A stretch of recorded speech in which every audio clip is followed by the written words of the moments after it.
All right, good evening, ladies and gentlemen. We'll go ahead and get started as people trickle in, and I don't want to waste your time for showing up on time, so thank you so much for joining us tonight.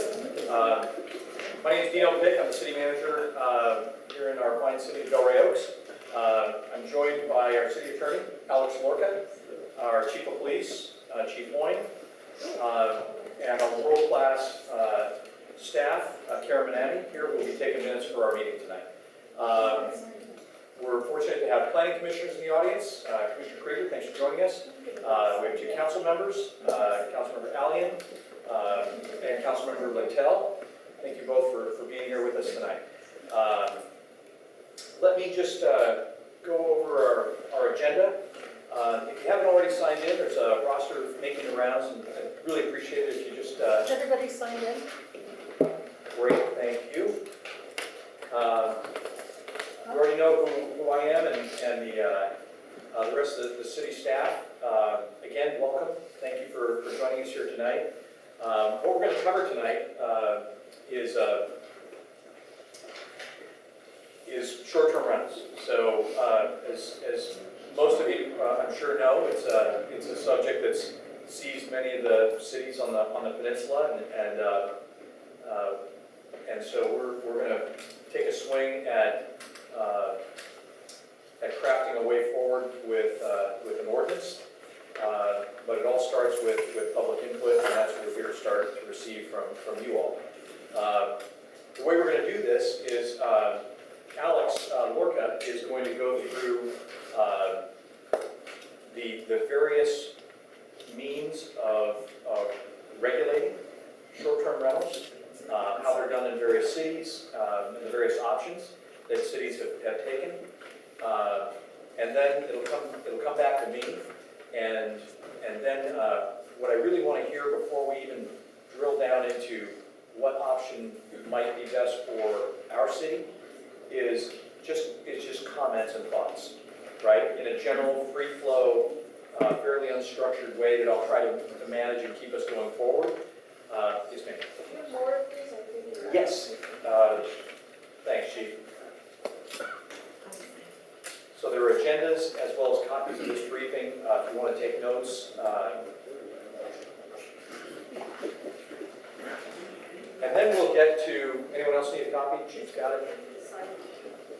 And then we'll get to a discussion of various options. And that's really the sort of meat and potatoes of tonight, is where we'll start to look at what might right look like for DRO. And then we'll call it a night. I'd like to get through this in about 90 minutes, but we'll take as long as it needs and as long as time as you have to move through it. If we can observe these simple rules, short-term rentals, we're not talking about water, so we're not talking about the most contentious issue on the peninsula. We're not talking about traffic calming, so we're not talking about the second most contentious. But certainly this is an issue that people have passionate opinions about, and I'd like to hear them all. Let's please be courteous of each other's opinions. Give others opportunity to speak. We really are here to listen, and I'll be reporting out to the full City Council at our meeting on April 24th. We're also here to provide you information that we gleaned, the city attorney and myself, to inform the dialogue as we get to the latter portion of the meeting. And thank you for being here. Thank you for taking the time out of your busy schedules. Yes, ma'am. Quick question. So after tonight and after this goes to the city council, is it going to come back to the residents, or when is this going to be resolved? So here's our way ahead. Here we are at April 5th, initial public workshop. I'll cover this again at the end, but that's okay. It's a good question. At the April 24th City Council meeting, we'll provide staff report to council and seek guidance on the way forward concerning the ordinance. Should there be direction to craft an ordinance, that will set in motion staff work to begin to craft a draft ordinance based on public input and council direction. We will hold another public workshop such as this to discuss the draft ordinance. So at that point, we'll have a structure. We'll have something that based on the council guidance and tonight's discussion, staff has put together, we'll bring it out for another shakeout with the public. And then we'll take it, with any modifications that result from that, we'll take it to a first reading, and then the second reading, which will be 30 days later. That could happen as early as June for a first reading. It's a fairly aggressive timeline, but very possible, depending on how this conversation goes and how the council's druthers are in terms of giving staff direction. If that happens in June, then July would be the second reading, and assuming those two readings are complete, then we would be in implementation mode, that the ordinance would go into effect the month of August, and the city would be implementing whatever that ordinance says. Okay, and certainly we can discuss this in more detail at the end, but that's the answer to that question. So, with that, I'm going to turn this over to our esteemed city attorney. Thank you very much. Good evening, everybody. So, what I wanted to do is give you an overview of what are the regulatory options. The regulatory options are actually pretty broad, and they derive from the city's police power, much like they do to implement zoning changes, different zones within the city, things like that. And so what I did was research try and boil down what are some of the regulatory options. As the attorney, I give the advice of what the options are, but your elected officials will be the ones to decide which one of these, based on your input, hopefully. I know they will. What will these regulations be? Which one of these and to what degree they'll choose? So I think the main slide here, what I've tried to do is put these in broad buckets as to what are examples of regulatory authority. And then what you have in the sub-bullets are examples. Some cities, we'll just go down the list. The numerical limit on SDRs in the city, some say no more than 100, no more than 50 owner-occupied, no more than 50 not owner-occupied. Some cities allow it only if the owner is there and is living in the house. They feel that that's the better thing. Other cities don't care who owns it or where they live. So there's a numerical limit, there's a raw number, which is sort of the macro. How many in the city are we going to allow, and what does that look like? As you refine that, you get down to density limits. Frequently you'll see things with setbacks, more or less. There's got to be 50 feet or 2 city lots between 2 short-term rentals, 1 per legal lot. So what you have there is if someone's got a main house and a granny unit, if you will, they say only one of those can be a short-term rental. Certain percentages of oversaturation has been an issue for some of our other local cities, so they say, well, it's got to be only no more than 25% of the parcels on the city block can be a short-term rental. Zoning is another way to regulate short-term rentals. Most of the time it's in residential areas only. I suppose you could break it down to we're going to allow in R2 but not in R1. Housing types is another important one that comes along. I see a lot of cities don't want to have short-term rentals in affordable housing and ADUs, multifamily, because they want to preserve that housing for the low-income folks that need that housing. So they don't want to say all of a sudden, well, the fourplex apartment building now can be short-term rentals because they want to preserve that for folks that can afford to live in an apartment. Durational limits, I've seen everything from, it's got to be a 2-night minimum, 3-night minimum, 7 to 8 minimum. No more than 30 days is the standard. You get beyond that, and it's not so clear that it's a short-term rental. It just turns into perhaps a month-to-month lease. Parking is a big issue, especially in cities with, on the peninsula that don't have these, that weren't developed in these mass, expanses of property, requiring on-site parking at the short-term rental is a popular one, or having some sort of ratio as to how many parking spaces you've got to have based on the size of the house. Is it different for a 3-bedroom short-term rental as opposed to a one-bedroom short-term rental, assuming the 3-bedroom one's going to have many more people staying there. Owner agent responsibility is almost uniform throughout all regulations, and this is what they call the nuisance response plan, meaning it certainly would be my recommendation that something like this be part of the ordinance, and that is to have someone on call 24/7 who will address complaints of the loud party, of the parking, of the noise, or throwing a wedding when it's supposed to be just 2 people renting the short-term rental. Certainly, I think, from a regulation standpoint, that's a favorable thing, as well as sort of neighbors and things like that. Occupancy limits is something else that you can look at. How many folks are we going to allow in the short-term rental? Or is it, can we have 27 guys for the bachelor party weekend in there? Or maybe we ought to restrict it to, 2 people in the bedroom, plus a few, pull out for some children, things along that. And then you have some examples there. No more than 5 regardless of size, regulations for children. Notification to neighbors in the community. This can either be the city does that when an application is filed, or it's incumbent on the person applying for the short-term rental to give notice to folks in, 200 feet from the short-term rental, or some other, everybody on the block. Some notification that makes sense, I think, is a positive thing.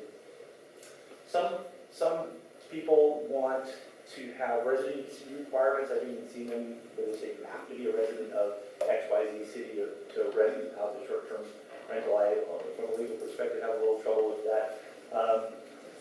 But again, residency requirement kind of goes back to the owner-occupied, where the research I've done shows if someone is there and it's their house and they're renting it out, there's perhaps a bit more caring than just renting out, the empty house. So, and then I've seen regulations where they do a split. Sure, go ahead and 120 nights a year. You don't have to be there 90 nights.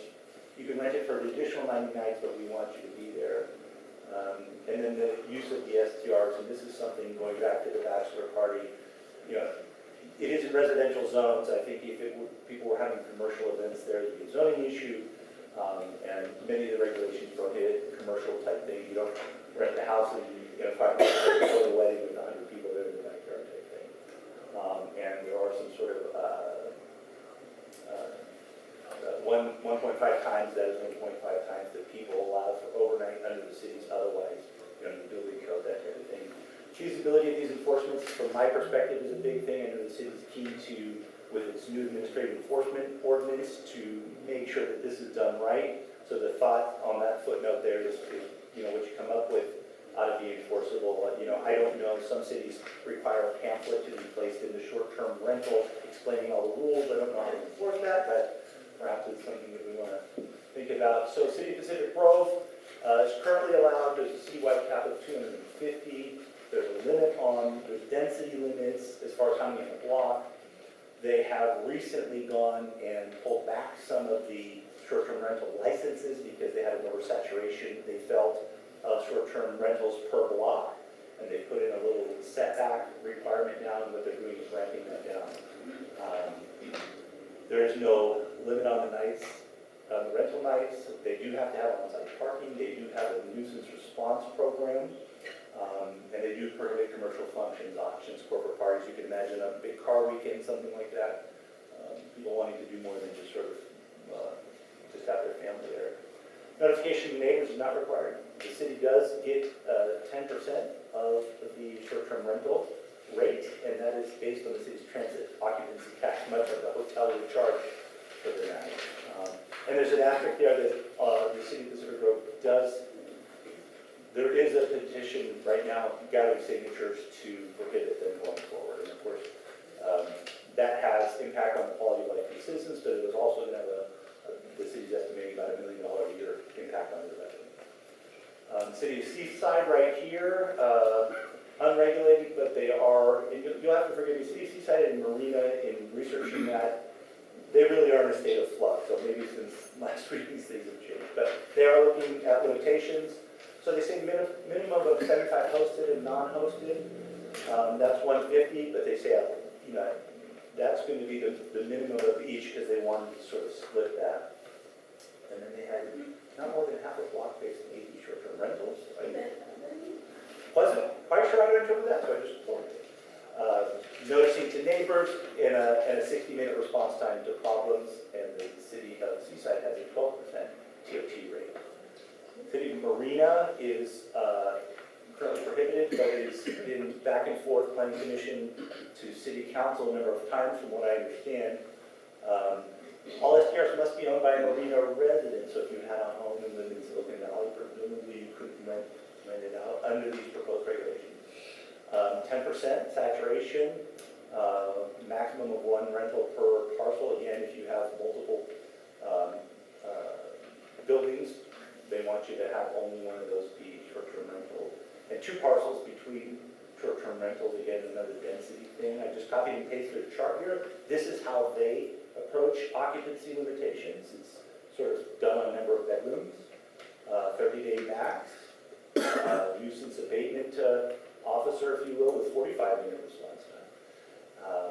Notification to neighbors, and parking with a minimum of 1, and then a further limitation based on parking spaces in front of the house that's proposed to be a short-term rental. City of Monterey and Carmel don't have anything to do with it, and haven't for a long time. And Carmel says you can do 30 days or more, and that was challenged, and the court upheld that. So we just don't know how City of Monterey, from what I understand, is historically not allowed. It's not engineered, it's just kind of like historically. And I think that's that. So I'm happy to clarify anything, or any questions you may have regarding that. Are there any questions with regard to I apologize for the density of some of those slides. Nice, right? Yeah. Okay, well, certainly if there are questions for Alex, Please, let me know. I Yeah. actually did have a quick question. Yeah. Are all the information that you gathered, are the 2 terms being, where are you, sorry? That's right. Are the 2 terms being juggled around at all too between short-term rentals and house share, or home share? Because those are 2 new There is a- vocabulary for it, for short-term Right, rental being right. no one's home, house There share. it is. In the city of Pacific Grove, home share is different than short-term rental. Home share is you live Altogether, there, but and it's a portion of the home that's rented out, whereas a short-term rental is the entirety of the home that's rented out. So, But how can someone live there for the entirety of the home? no, I'm saying you either live there and rent part of it out, or the entirety of the residence is rented out. And so the ordinance that you showed up here for PG does not That was short-term rental, affect home share. That's right. So if that initiative was successful, the home share would still be allowed. Okay. The November ballot initiative. Correct. Question? Anyone else? Do we know currently how many short-term rentals we have in Delaware that currently happening? I don't. Anyone have a sense? How many houses are in that? How many houses? Houses, How how many many houses? homes, how many houses? Six. 600? I think it's 300 and, or is it it's 600 residences. That's right. In Delaware. 600 residences, and that includes the others. Yes. And have there been a lot of issues or complaints in regards to those? So I've been here a year.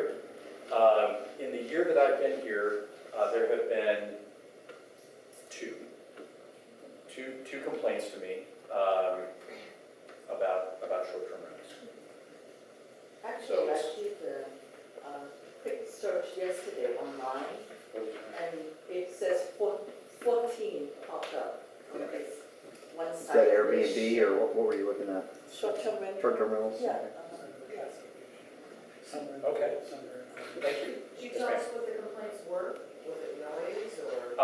In one case, it was concern about not knowing, it was concern about safety. And the concern really derived basically from not knowing who was coming and going in the residence, and a young family having concerns about who that is and who that might be. And in the other case, it was noise. Which either one could be happening with guests coming in to the neighborhood. To visit anybody, Right. Absolutely. having noise, so. Absolutely. Yeah, I mean, if, the short answer is, we don't have any complaints.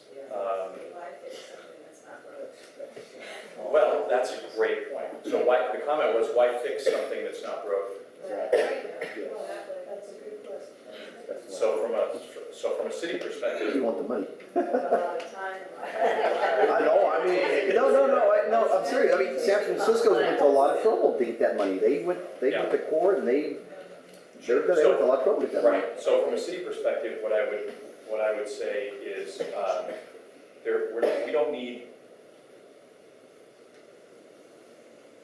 we don't need to regulate, actually, let me hold my fire.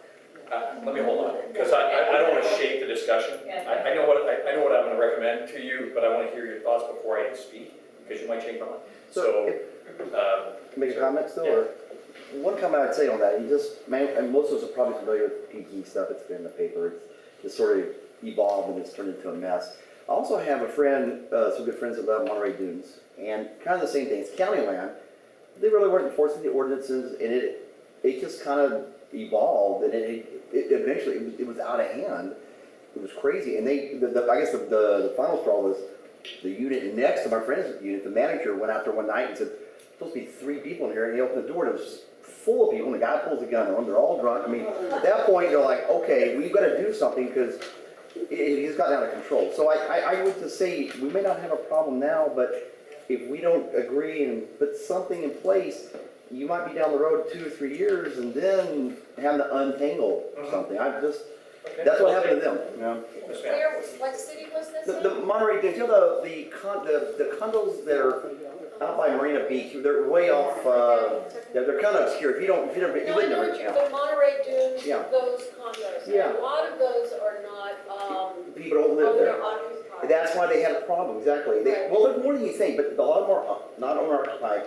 And so it evolved, and the county wasn't enforcing the regulations, and I'm just saying, they didn't really do anything with it, and it just all of a sudden, they woke up one day and they go, Thank you. man, we got a problem.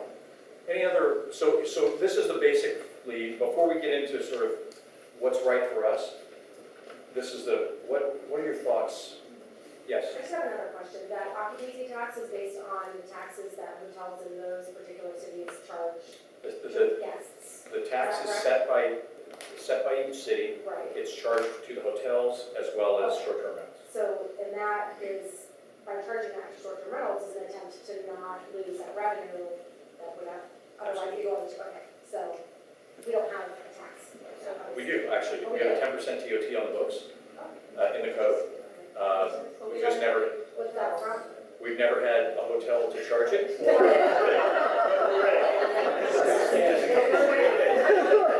Here, yeah, where's that come from?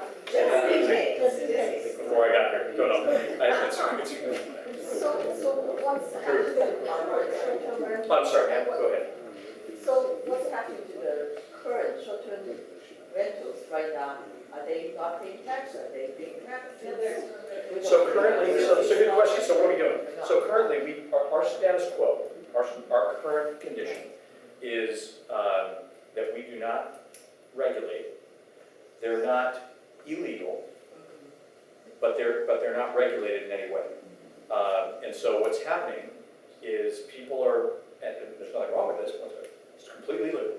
People are renting out rooms in their homes. In some cases, people are renting out their homes, and they're participating in the VRBO and Airbnb systems. And that is happening in our city to some degree or other. I don't know how many, but that's what's happening. There's no tax being collected, there's no permitting required, there's no real specifics to how one should behave if one is doing that, other than generally obeying the law. And that's where we are. I'm sorry, Drew was waiting. Yeah, so my question is, what is the ultimate goal of even starting this process? And we had one gentleman say that it's about revenue. So if that is the main goal that we push for, I would say, is it worth the cost from our city officials to go down this road in the first place, for one? The second thing is, because it costs us residents, the second thing is the cost to enforce it. And the third thing is, you're actually dividing the community by getting in other people's business with their personal home. That's my opinion. I really think that there are a lot of people that don't come to these meetings and that have a different view, but I would just say, what is the goal? Is it money? Is it money, sir? That's Yes. the question I would have. From a city's perspective, if I can just answer that question, a key reason for doing this is to increase and diversify the revenues of the city. We currently don't have a TOT stream, there are no hotels, and so definitely that's a reason. It's not the reason. It is definitely a very important reason. What we also don't have is, in those couple of cases where we've had complaints,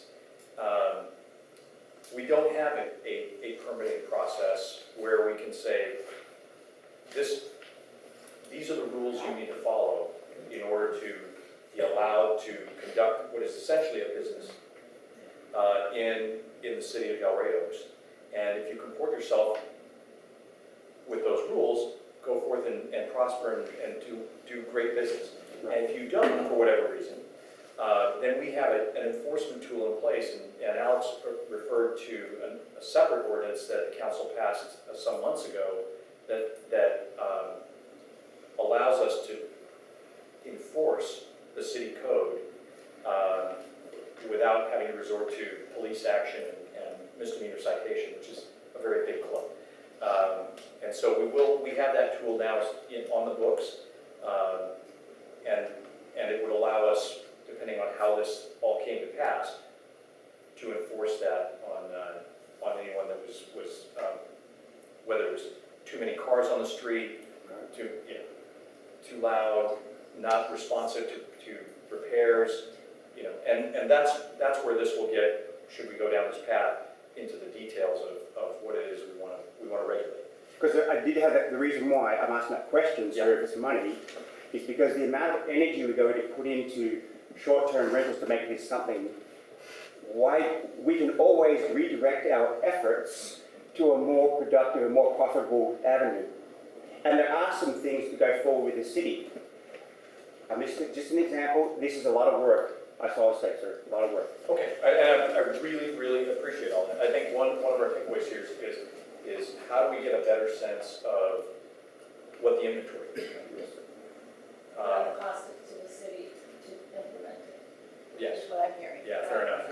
Fair enough. Okay, so ma'am? Real shortly, I think one of the things about, and I've owned property here for over 30 years, is it is a small city, and we can see everything that goes on our streets pretty much. We have a lot of input into what is going on, and that is to our benefit in that we do have services available to us, complaints, etc. So that, having said that, the issue of the tax, I guess I'm just not clear, maybe it's really a question to the city attorney.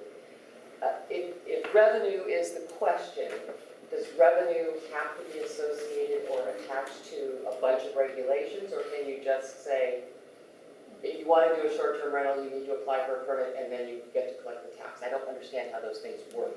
And then forget all the other stuff. Or is there some sort of more complication to it? Yeah, I think it comes down to the scope of regulation. So perhaps you could have somebody says, look, we've got THE on the books, short-term rentals, you need to come in and get a short-term rental license. It's not going to require you to do very much, and you need to collect 10% from each tenant, if you will, or guest, on behalf of the city. And let me give you an example as we, right to you. Let me give you an example because I'm always keen on workload with our robust staff of 3. So every business in the city comes in every year and gets a business license. Let's say we had 50 short-term rentals. That would be 50 additional licenses per year that the staff would be issuing in a very potentially similar fashion. You put an application in, it's reviewed, it's compliant with the rules of the city, you pay your application fee, and you're in business. Check. You, based on if an ordinance were passed that said they're legal, you have to get a permit to operate, and you pay 10% TOT.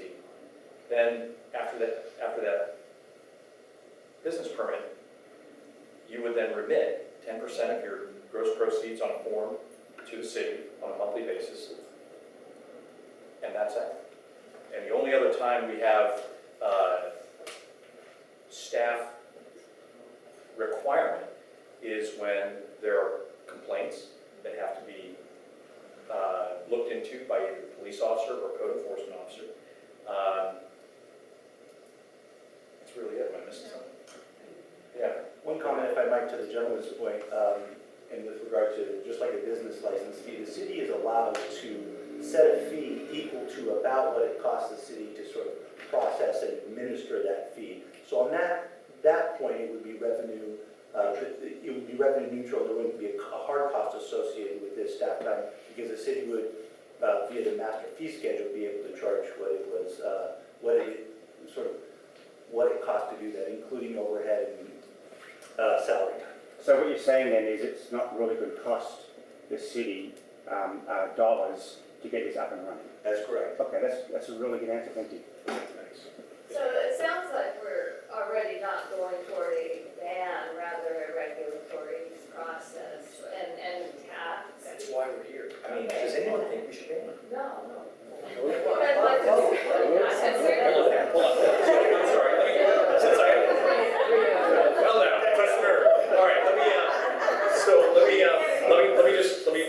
me manage this a little bit, because I'm sure this is gonna get contentious. So let's be respectful, please, and so, on the banning, who's in favor of banning? Okay, can I hear you, please, one at a time, your reasons for why? Sir. I have previous experience living on a cul-de-sac before, and 3 houses up the street. Within a 30-day period, the renter was evicted. The landlord opened a B&B. Since that time happened, traffic increased, speed of cars coming up, many strange cars, of course, every day, couple of days. Every time there was a Laguna Seca, cars, AT&T, big thing. 2 times, the direct neighbor across the street had to contact the police department for noise, crazy people out in this cul-de-sac. There weren't too many children in that area, so it didn't affect them that way. But definitely a lot more traffic and strangers just speeding up a cul-de-sac. Sure. Okay. Can I ask a question? Was that a permitted short-term rental, or they just decided It's from Seaside, so I don't know if it's permitted or not. Yeah, no. Okay, thank you, sir. Thank you. Yeah, just 1 second. Anything to add there? You got one? I figured, but I just, Yeah.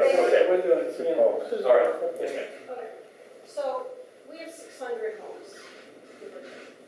We're talking about a half of 1% of the total number of potential homes here that are doing short-term rentals. And it seems like out of that, the amount of revenue that we're going to generate from that, hey, if the city can generate a few more bucks, I'm all for it, because it's going to help the city. But it seems like we're going from 0 to 100. I mean, 2 complaints is like, it's really nothing. I think, not that it's nothing, because it's important to be a good neighbor. Sure. But we are not in a destination like Carmel, Monterey, which are obvious tourist destinations. We are on the peninsula, but we're not, people aren't flocking here to come to Del Rio for the tourism. No. So I don't think, I love it here. I only have lived here since 2002, but we're not that kind of destination. So the idea that this could get out of hand and all of a sudden all of our neighbors we're going to, it's almost like, okay, if you say we're going to limit it at 50, you're going to get people who are going to go, oh, maybe I should do this. Yes. Whereas right now,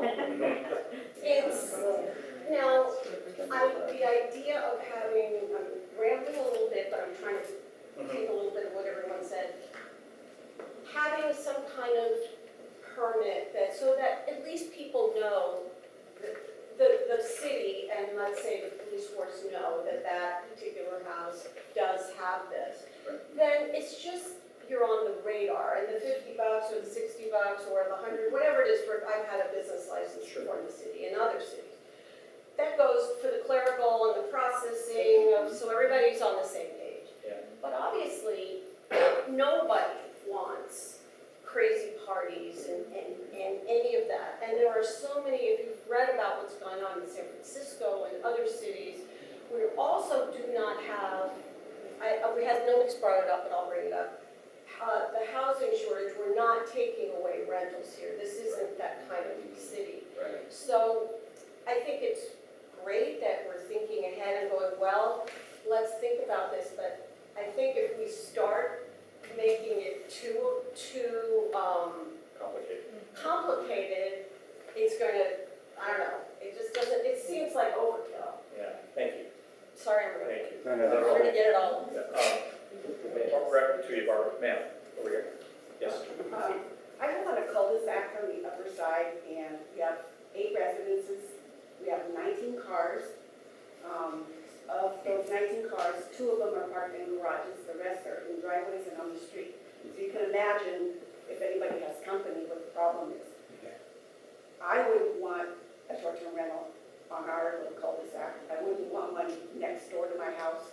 Those of you that are in favor of it, ask yourself the question, would you want one next door to your house? I just don't see why Del Rey needs to allow it at all. It depends on what Well, kind I'm of. sorry, if I may. So here's the issue, is it is allowed. Right now, it's allowed. And so as we navigate forward, I think it's important for us to really understand our current environment. They're allowed, and they're operating, I would suggest to you, largely well. I know exactly where you are, and it's not short-term rentals that are your problem, but it is a problem. Parking is a huge issue.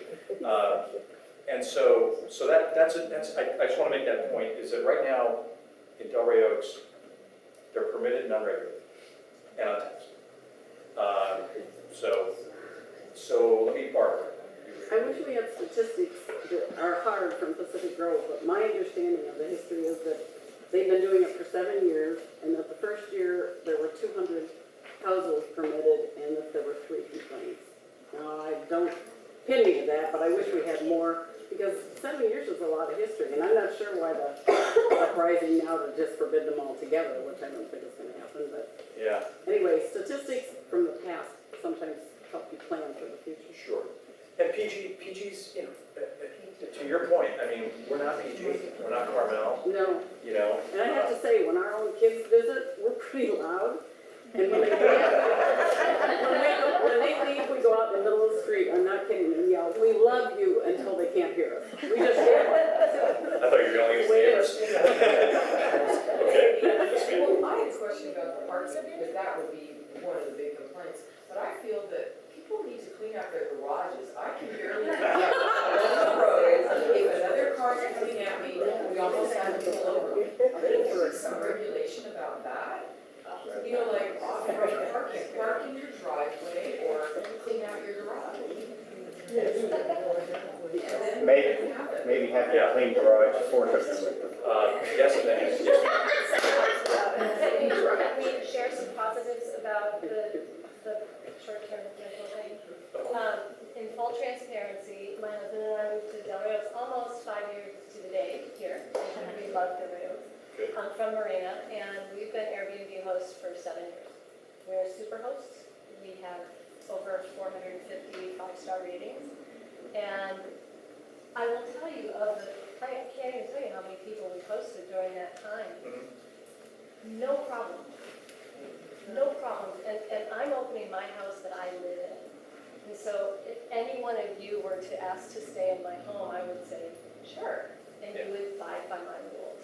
And it's been respectful. It's helped me become, I almost want to cry, it's helped me become a better person because it makes me more tolerant for all the differences that there are in the world. It's made me understand Monterey Peninsula better because, wow, we have a lot of amazing people who come through here.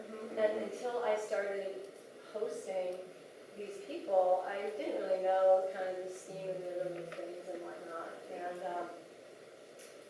And I think the car issue in Del Rey Oaks is one, but that's a different topic, whether it's, you know, you got 5 kids and you each have a car. I mean, that's what happens when you get teenagers, for crying out loud. But, Thank you for that. Thank you. yeah, so I think that's a different issue. And then I'll speak to something different about, well, actually, to speak to your point, I also own a small business in Seaside, and I contribute to the community because the Work Association, we do a lot to help the community. And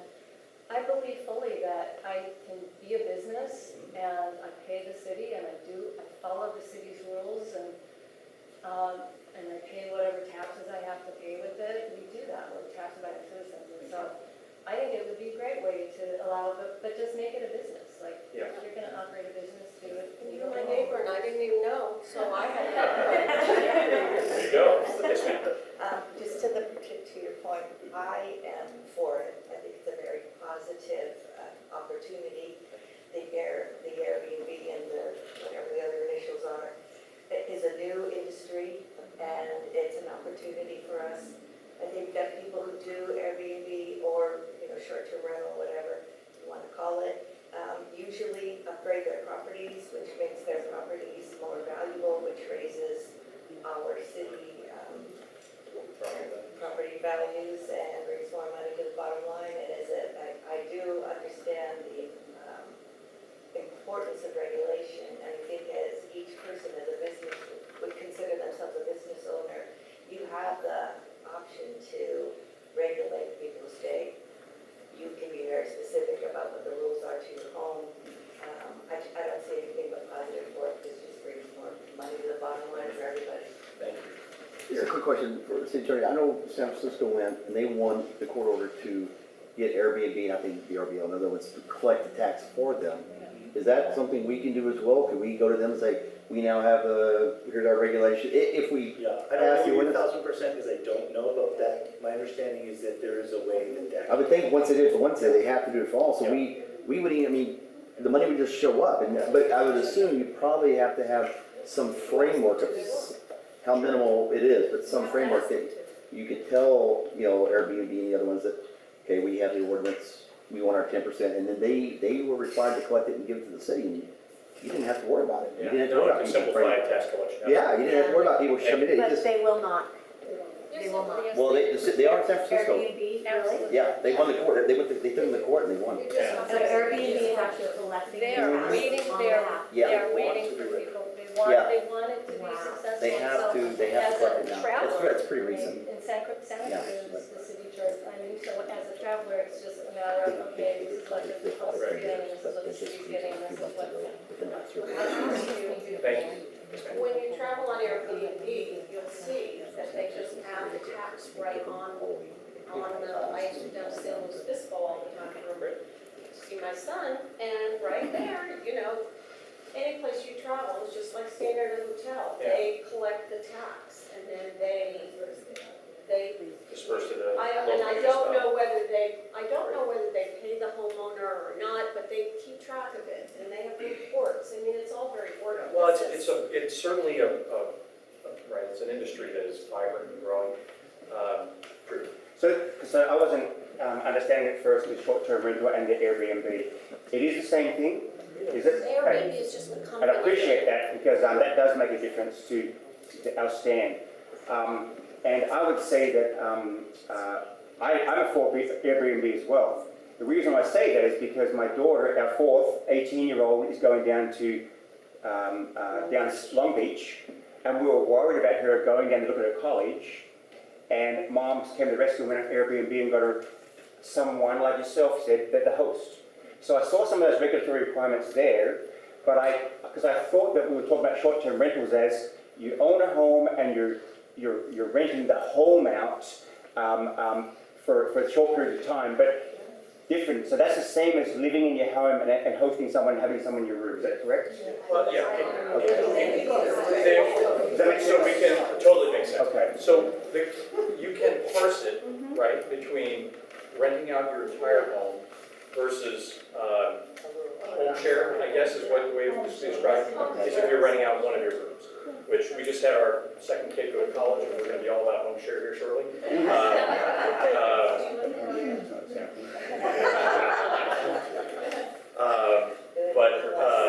So at any rate, yes, so Airbnb is one way to do it. Just to dovetail on that, that's where it gets confusing. Airbnb does both. It does both home share and it does short-term rental, where it's a standalone home. And so you have, and even when you're doing your search, you can discriminate or filter against whole house versus shared room in the house. And so when we say Airbnb, it gets confusing because there are a lot of layers. So there's home sharing and there's short-term rentals. So are we talking about home share rentals today? We're talking about both.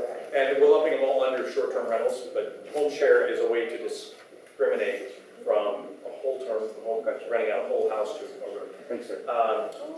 Okay, yes, ma'am.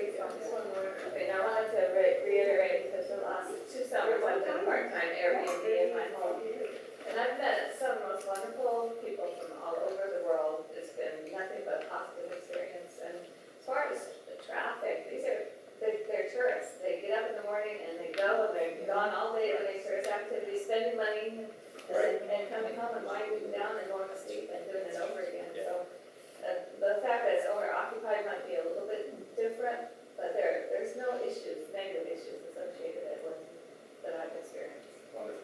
Yeah. Shall we move on to some options and start to drill down a little bit? Okay, thank you for all of that, very much. Okay, You know, can I ask a yes. question? What they described sounds perfectly fine to me. Is there a way to separate what, the terminology of what you do versus renting the whole house out to a bunch of strangers?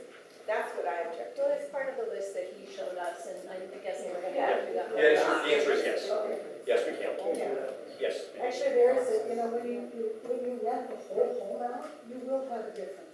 There's a home in your, My fear room is- in your home, because when you're there as the owners are, That is perfectly you fine. actually you're aware of noise. No,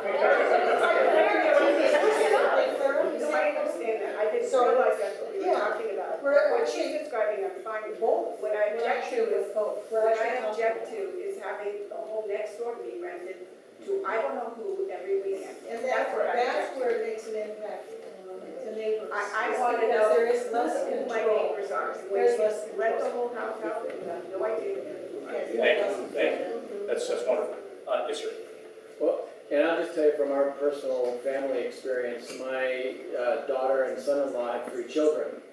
So they're faced with either a very expensive hotel room or 2 hotel rooms together in a suite or Airbnb. It's always less expensive for them to go into a standalone house and rent that. It sure is. And just one thing I'll mention as we, before we dive into these, there are tools that we could use in an ordinance to mitigate the potential, should the ordinance allow for full home rental, to short-term rental, to mitigate the potential of noise, parking, disruption, a lot of those. It may still not satisfy you, and that's going to be all part of this, right? And I'm really, really glad to hear all this. But there are some things that can be considered as part of the ordinance. But what I've heard from this couple behind me is very, very different than what most people define as short-term rental. Exactly. Yeah. Yours sounds wonderful. Yeah. There's students that come from MIIS and they need a room and you rent out your room. Sure. But you're in the house with them. Yeah. It's a home share. What you're doing sounds perfectly wonderful. I just object to not knowing who is taking over the house next door to me.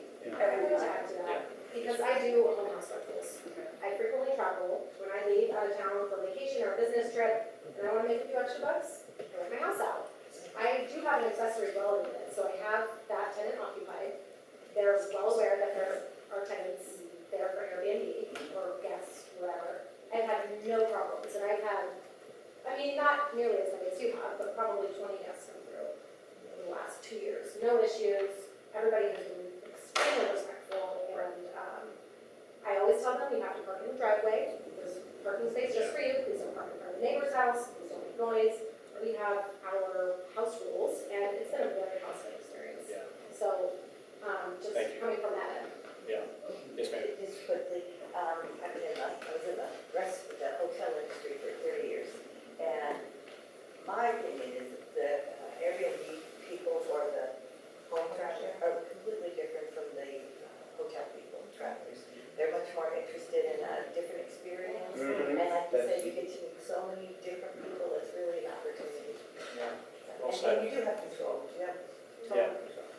And the lady up here on the left that still has some of the objections, one of the things I found out through my kids is that when somebody goes to want to rent from them, if they have done Airbnb before, they will be rated. Yes. And these couples that host that, or the homes that host it, have the choice to not take them because the previous people said they were lousy here and they tore my home up and they made a lot of noise, so. Yeah, so we do get some help from these systems, that's true. Okay, so let's go through a couple of options and start to kind of bat this around a bit. So status quo, we talked about. Status quo in Delray Oaks is that vacation rentals and home share are legal.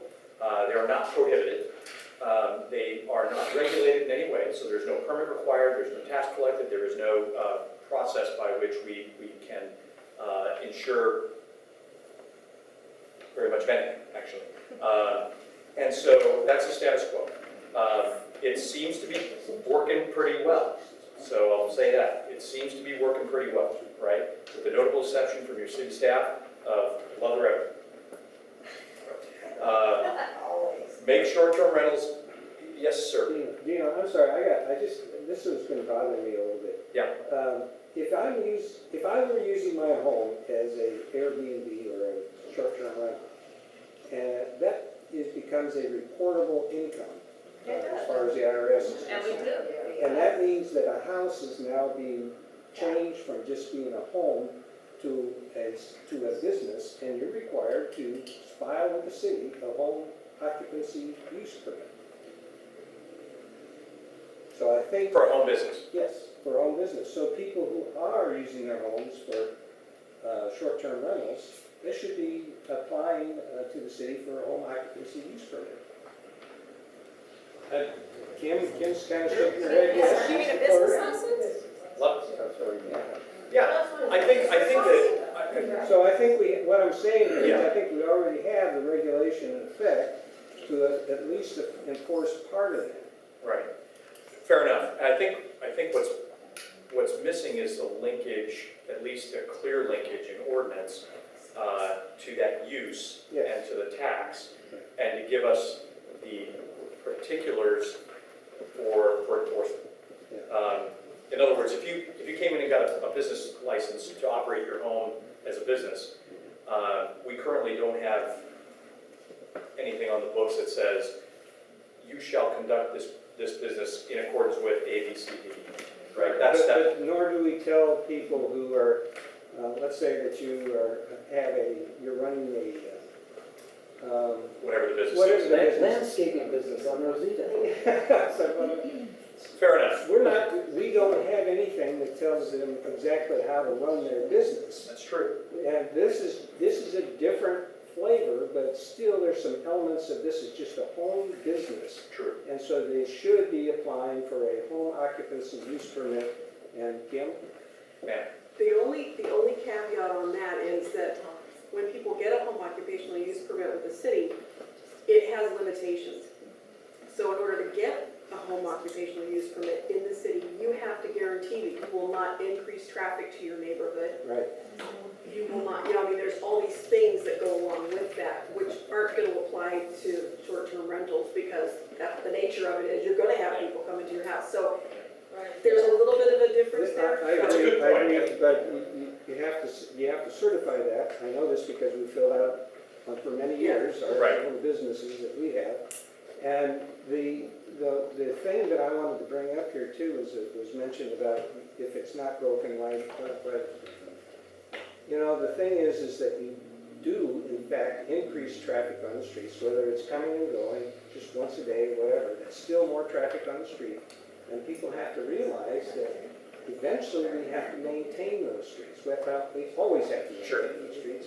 And so that comes back to the money issue. That's why it's important that we get some money out of these businesses that are being run out of people's homes. Thank you.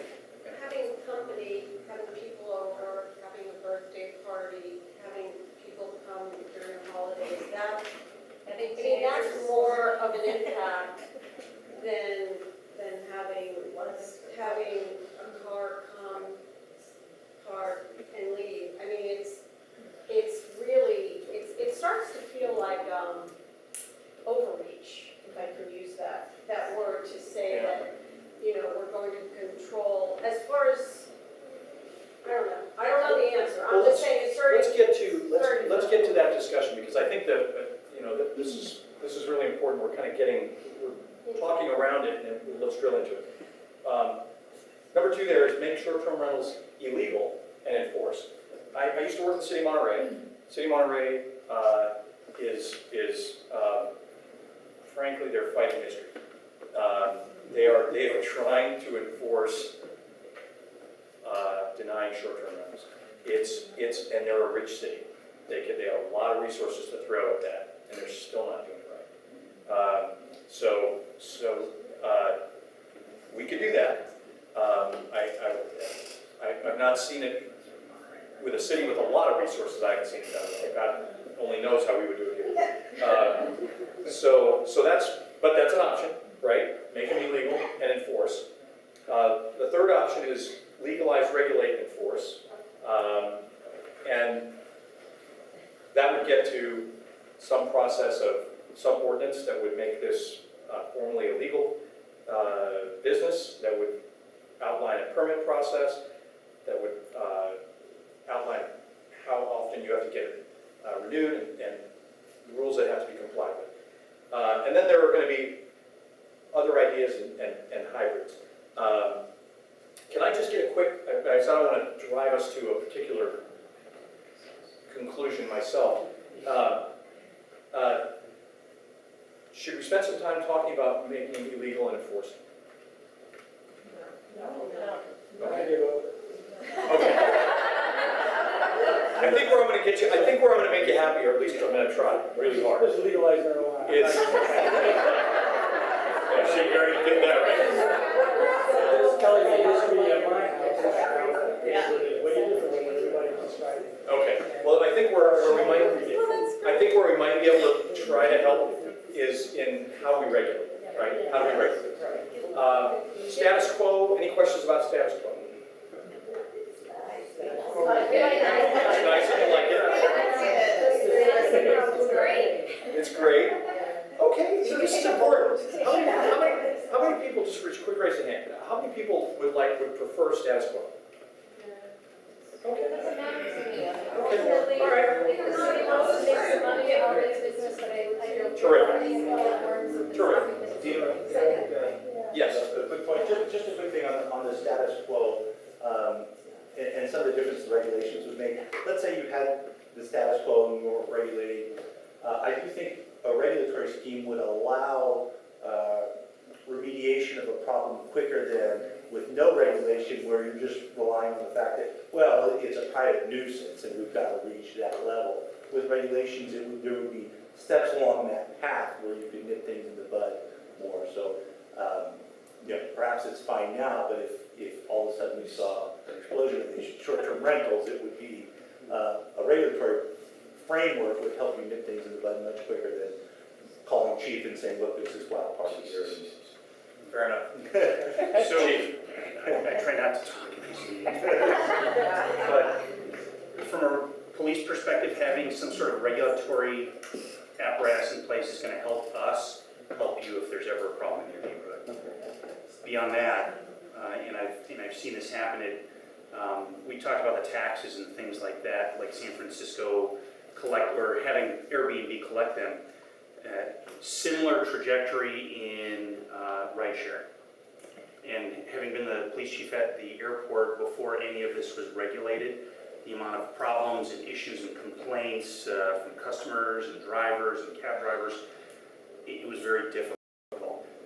We force Uber to pay us the taxes that we charge on drivers, much like Airbnb things. But as soon as the regulatory issues went in place, it was much smoother.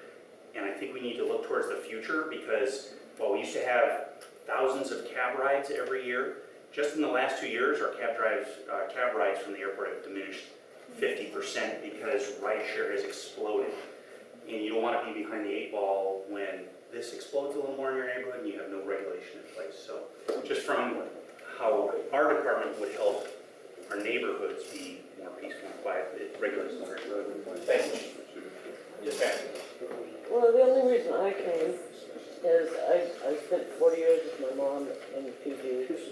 I know what happens, and we had a neighbor that's 5 rentals, big houses down by the beach, and they would just let anyone come in with a rent check And then, of course, people invite their friends in, and blah, blah, blah, and things get crazy, and then it kind of destroys the neighborhood. And also, I have my next door neighbor, and dear God, I mean, I was only, the first night I was woken up by police siren at 6 in the morning, and it just, should have just went to whatever. I mean, I'm a real estate agent right away.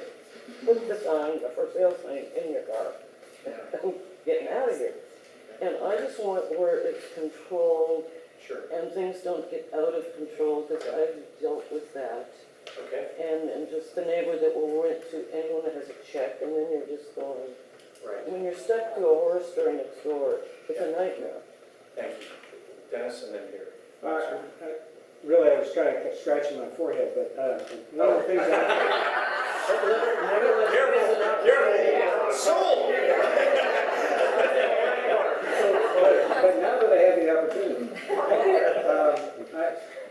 I think that, I personally believe that one of the things that we need to address here, and I know that all these people that are already doing Airbnb and so on, I've actually visited some of your websites and taken a look at your very nice accommodations. They look very nice. I'd like to stay there too.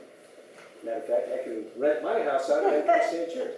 But one of the things that is important here, in my mind, is that somehow, and this is what this forum is for, I believe, is to come to some sort of consensus in what is it that we are. Are we truly this little city of Delray Oaks, which is a bedroom community? That's how it was born in the 1950s, and is there a desire to keep that element there where we're not having, over time, migrating so that who knows what's going to happen 15, 20 years from now? Or is 30% of the houses in the Delray Oaks going to be Airbnbs, addressing this gentleman's concern over here? You know, that's why this is an important forum, and it's great to get all these people's input. Yeah, absolutely. Yes, ma'am. What I was going to say is, one of the problems that happened in Pacific Grove is that there are some whole houses that are managed by vacation property rental agencies, and they don't really have a stake in it except to get it rented. And, you know, that's a whole different animal, and vacation property rental agencies have been around forever, and long before Airbnb, those guys were born. You know, people that live in those types of destinations, if you travel anywhere in California, you would you could use that service. And that's a big problem if that's, you know, that's a whole different ballgame. Okay. Then I think an owner who's, you know, trying to make a little money on the side. Yeah, okay. Yeah. Back to the attorney. Is it legal to, addressing her comment, can you go the other direction and say you can't own more than 2 properties in the city of Delray Oaks that you use, that you have a permit, if that's what you get is a permit? And that would prevent it from being owned or operated by a management company, or is that not legal? Yeah, I would have more trouble with that one restricting, because then you're sort of targeting people, specific people. So you That's how can't you stop put it, that. I have to research that, but my gut reaction is that, you know, you're sort of, as applied, you're discriminating against a certain group of people. So, yes, sir. In regards, along those lines, caps on the ratio, if there's 600 residences total, will there be 250 allowed? Besides, does it go over, will it be 50 or 20? Is another concern? No, that's a great question. Yeah, just as a goal. Yeah. I was just gonna mention that probably for all the people doing Airbnb, people book ahead. So you're gonna make regulations, but people have probably already booked in September. There undoubtedly will be some issues relating to transition. And we'll need to sort through those. Those are important issues. But right now, I just want to try to get a sight picture of where it is we're headed. Yes, ma'am. I would love to propose other ideas on hybrids in terms of getting down to the meat of it, because when you presented that whole page of the 550 regulations that could happen. Right. From what I'm hearing this group say, it seems like it's kind of a simple, we have to think about Delray Oaks. We are Delray Oaks. That's what we're talking about. Yep. And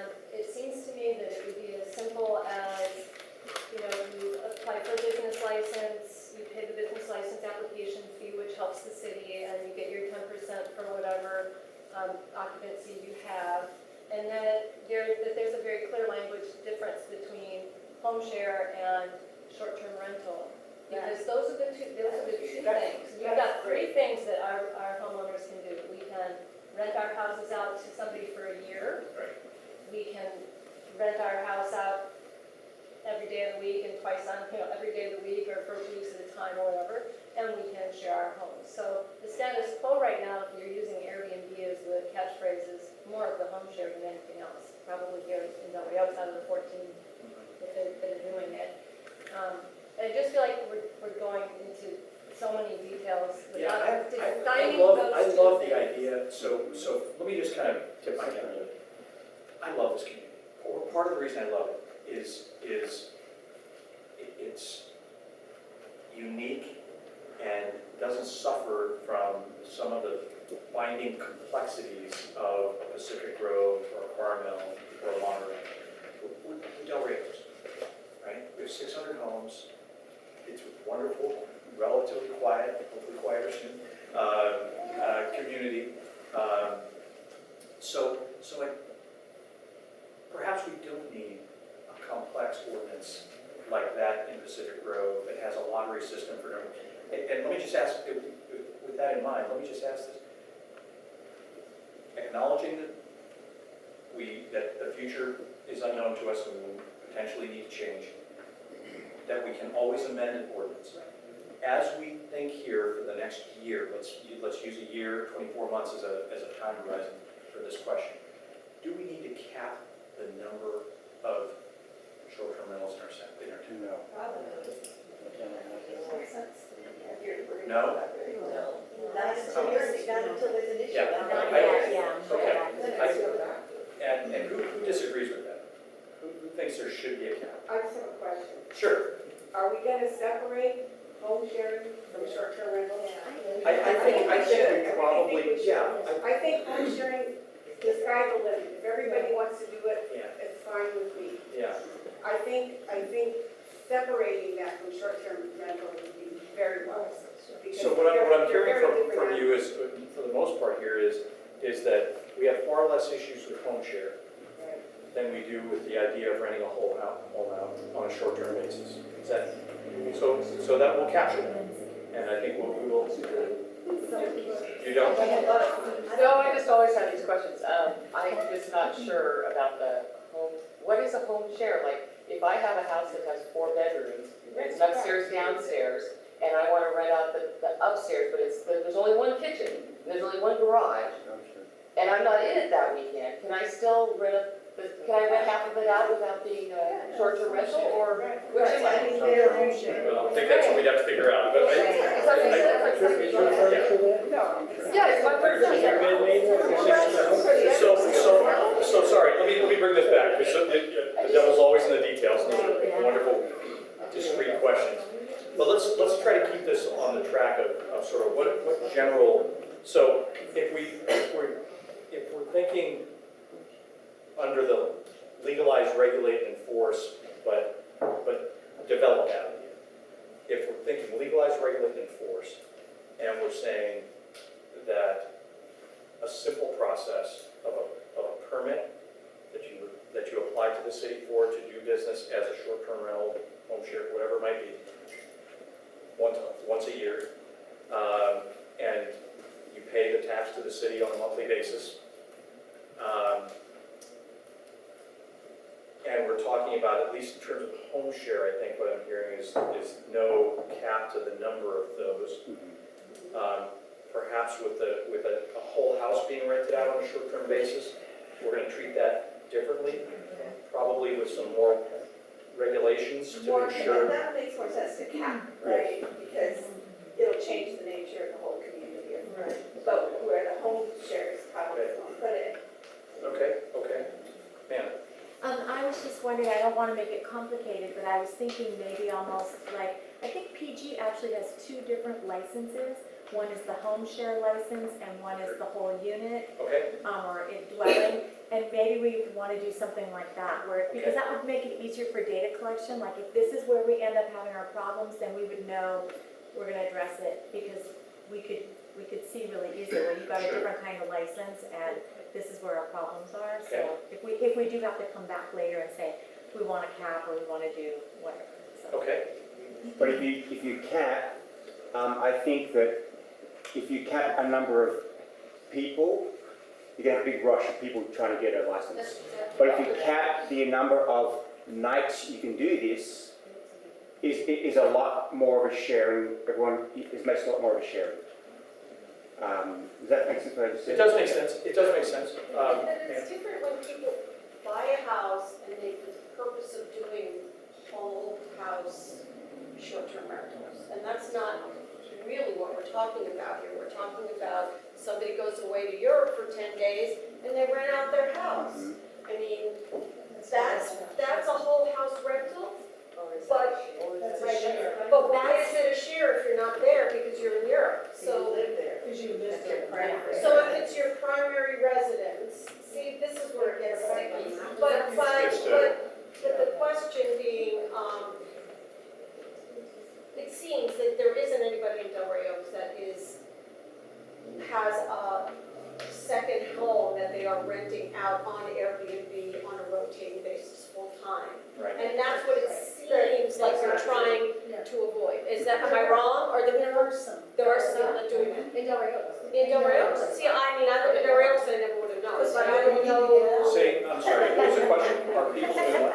So my question was, are there people who have, they're non-residents, A second who home? have a home that they bought specifically for the purpose of churning it on a vacation rental, I think there are. in Delray Oaks? Yes. But here's the thing, can I tell you, let me tell you my anecdotal, I'm sorry, let me just tell you my anecdotal sense. I haven't experienced, I would know, I haven't seen it. Well, I think the reason that that's the case is, again, the character of this community, right? It's not a place where somebody, I'll go so far as to say this, I would bet that people haven't bought a home here with the specific intention of using it as a short-term rental when they bought it. I think there are people that own several homes here. They've been here forever, they inherited it, I'm sure there are various circumstances. And they, perhaps, who knows, perhaps they rented it out long-term in the past, but now with the evolution of Airbnb and this new sort of electronic e-economy and all of that, they've adapted it to that use. That's what I think is going on in our community from my perspective, from what I see. It doesn't feel like a vacation rental, like PG, people will buy a house with that intention. I'm buying this thing to flip it every 2 nights at the highest rate I can. I don't see that happening. Not yet. I don't think it will either. So for, just getting a little bit of semantics here. Yeah. So for house sharing, we're talking about renting out a room or a couple of rooms in your house that is owner occupied and the owner lives there. Is that Perfectly fine. That's fine.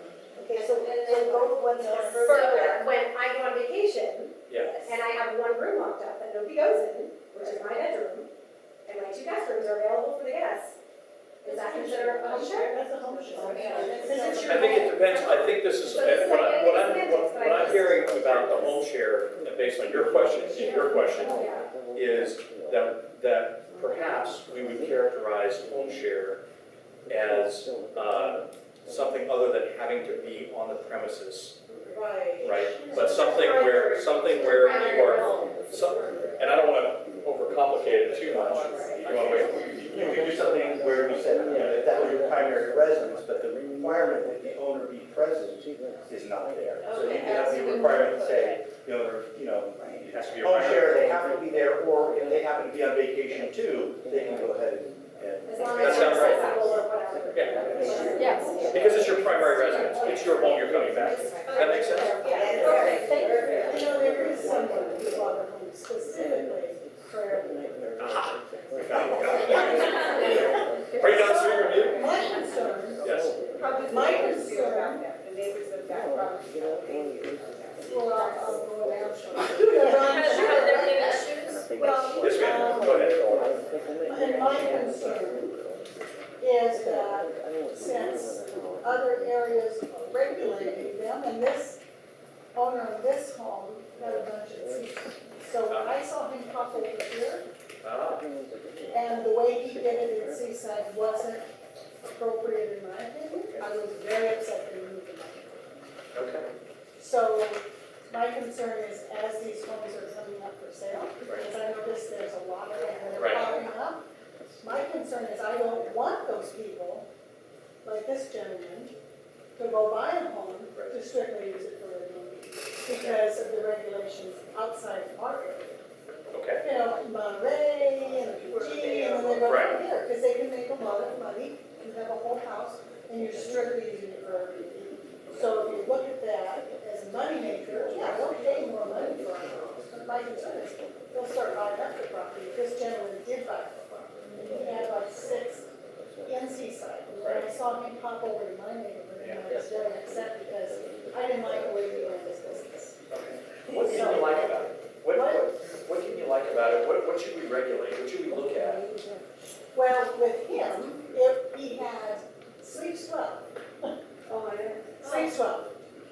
King size bed. And it doesn't. And it doesn't. Futon, two sofa beds. Okay. Sleeps well. Okay. So, Also, he'll just knock down the other areas. He'll say, the Seaside, we're the only one that has high-speed internet, everybody else has dial-up. I mean, his are irritating to me. okay. So And he occupancy. was actually charging, the one in Del Rio's, he was charging a 12% chance, is it called? TOT tax. TOT tax. And I said, wait a minute, we don't even charge a TOT tax. Right. You just And then he also said it's, the neighborhood requires me to take a photo ID of anybody who occupies a home. No, we don't. And I thought, wait a minute, he's starting to put regulations on this home in Del Rio. Well, the beauty of legalizing this is that guy's permit. If he got a permit to operate, it wouldn't last, right? Well, yeah, he's not on Airbnb anymore, so. Yeah. No. Well, but my point is if we were to give a permit out to someone and then had a report that they were collecting photo ID and personal information on individuals in contravention of city ordinances and all that, that's what we can say, your permit's revoked. It's $1,000 fine a day every time we come to your house and you have somebody there. And we just start hammering. Yeah, but that's my concern about buying other people coming in here. Fair buying enough. Our property, buying Yeah. our properties in our nice neighborhoods. Right. And making them full Airbnbs. But I would submit to you that one of the reasons they're doing that now is because it's wild, wild west, we don't have any rules. That's true. And they can't. So if we regulate it with a permit, I agree, we do need to cap the full house rentals because it changes. I agree. You have a bunch of them on a home, on the neighborhood. Yeah. It changes the dynamics of the neighborhood. Okay. It really does. It no longer is a neighborhood. You don't know who lives next door. so let me do this. Let me go back to, I think we're pretty, this has been really, really helpful, by the way. I think we're pretty good on the notion of a house share. Yes, ma'am. Okay, I believe all I want is no, the empty house next to me not to turn into a Ferris wheel of aeronauts.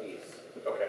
I mean, that's the only thing, I just don't want one of those empty houses next to where I live, where it's a circus of cars and parties and God knows what. Thank you. Thank you for coming. Appreciate it. So I think we're in pretty good shape, or at least I think we're in pretty good shape about how to characterize a home share and the concerns there. I think the concerns mainly are about whole house rental and how we would manage it, how we would regulate that. And so we've been going for almost an hour and a half here. What I'd like is to spend just a few more minutes going back to the eye test chart. And just kind of go down some of these as we look at this. So I think numerical limits on the number of short-term rentals. What I'm hearing from some of you is if we're talking about the whole house, possibly that's a good idea. So that's Not owner occupied. yes. Okay. So I think that's what we're hearing in terms of takeaway here. Density limits. I don't think we got an issue with density limits. Do we need to bother with that? Okay. Zoning limits, I think we're good. Housing type limits, affordable housing, I don't think that applies to us. Duration limits, in spirit of if they broke, don't fix it, I think we're good. Parking, require all parking on site, require at least one parking. I think parking is probably going to be something that we're going to want to think about. It depends upon the street and the driveway. Some people have very steep driveways that are not parkable in Delray Oaks, and some, honestly, there are neighbors on some of the streets in Delray Oaks who have nothing to do with short-term rentals, and they've got all their work trucks, they've got all their stuff, and their garages are full. So I think if you start getting into parking, then you're gonna, that's. So leave parking. Take it up. Okay, all right, from what I'm seeing is parking may or may not be an issue, I think, just by body language, there's some concerns. But I'm not sure where we'll end up on that.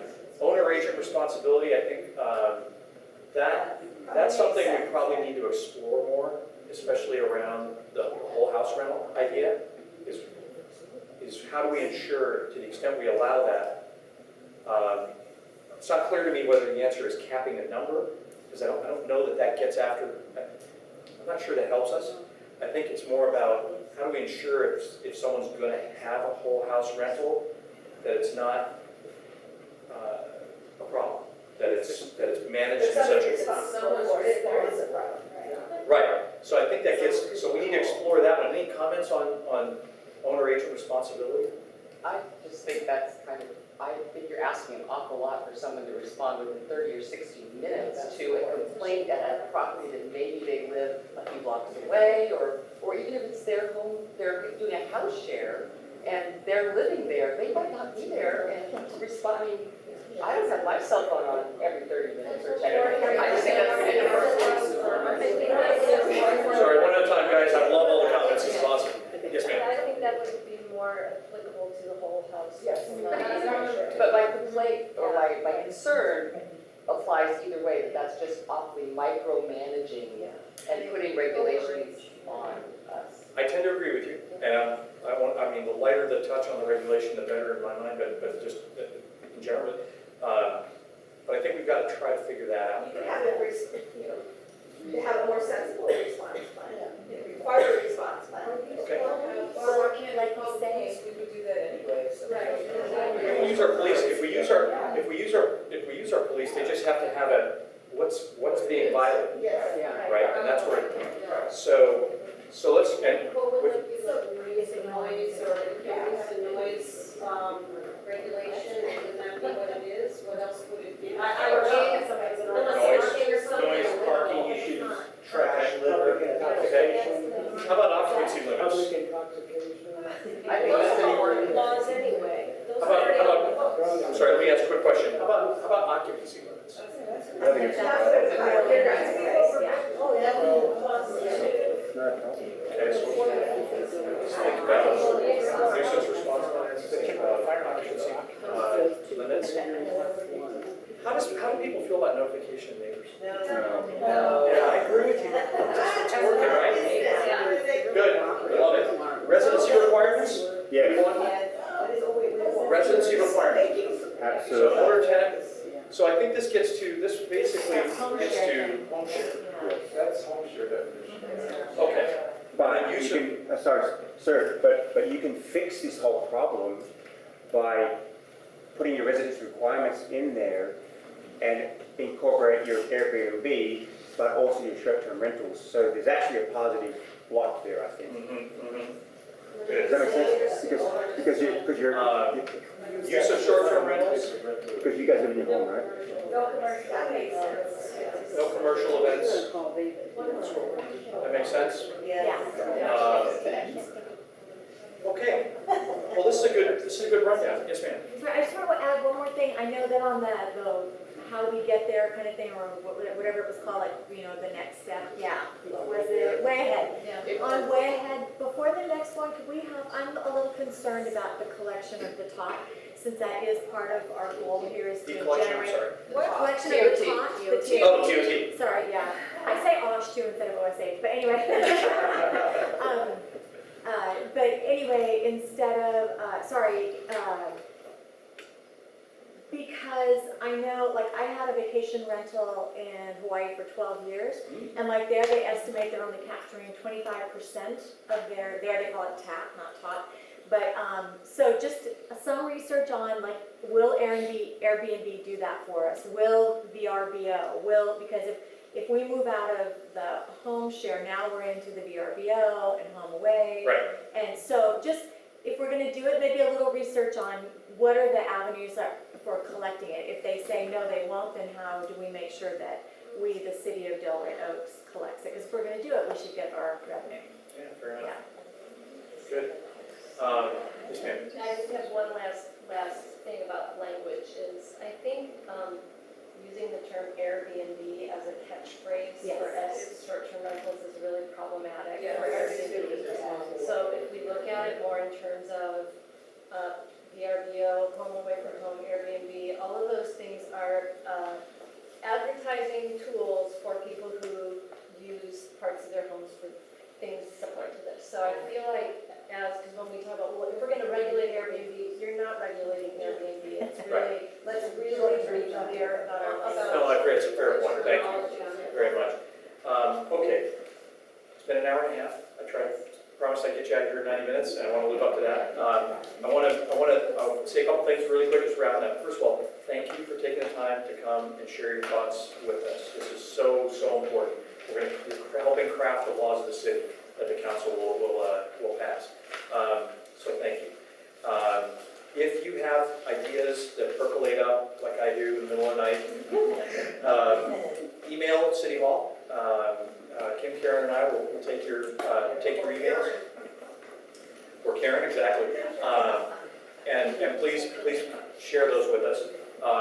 What we'll do is we'll brief the council on the outcome of this meeting, some of the major points, and then we'll ask for direction. Based on the direction, we'll start to move forward with crafting an ordinance, and then we'll have another meeting like this to discuss where we are, and then move on to what I hope to be first and second readings and implementation.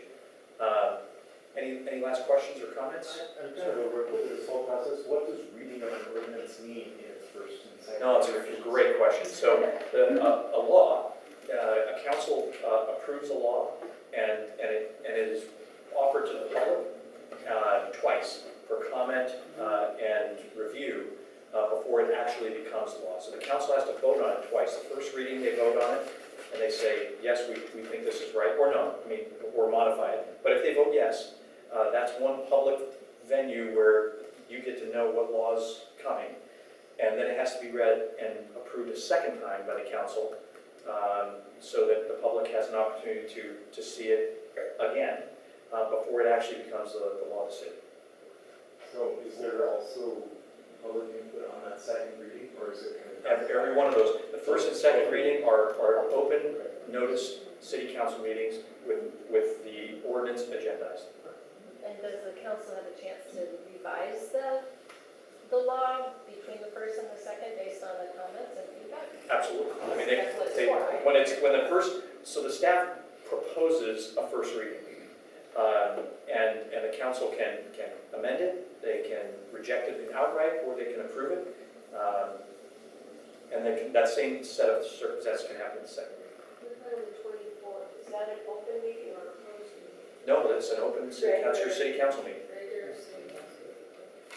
So there will be an agenda item. And by that date, there'll be some recommendations, the 24th? On that, there will be a staff recommendation. There almost always is in a staff report. My recommendation at this point, without thinking about it too much, will be that council direct staff to draft an ordinance with these large sort of themes. Legalize short-term rentals in the city of Delray Oaks. Regulate those in the following fashion. You'll have some sense of that. And then enforce. And so if council will deliberate, and take all that in, listen to what, or read the staff report, which will have some of what,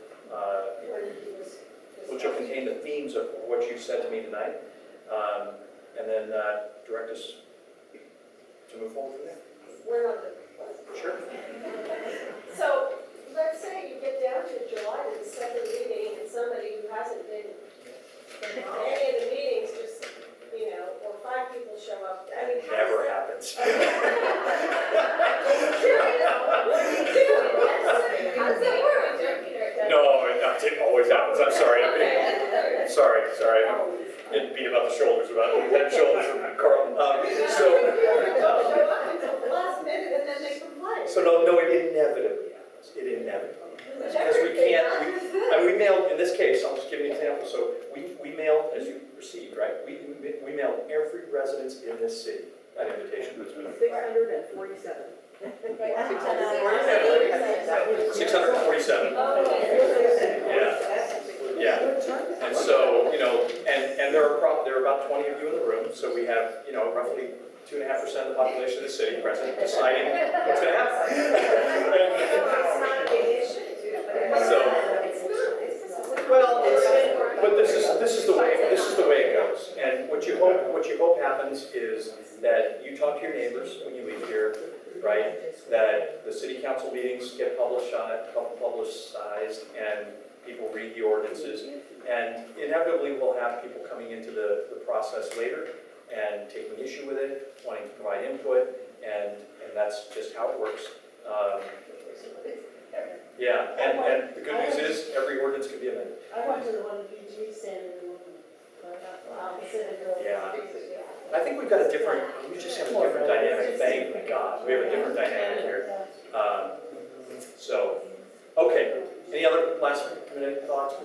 Thank you all for coming, I really appreciate it.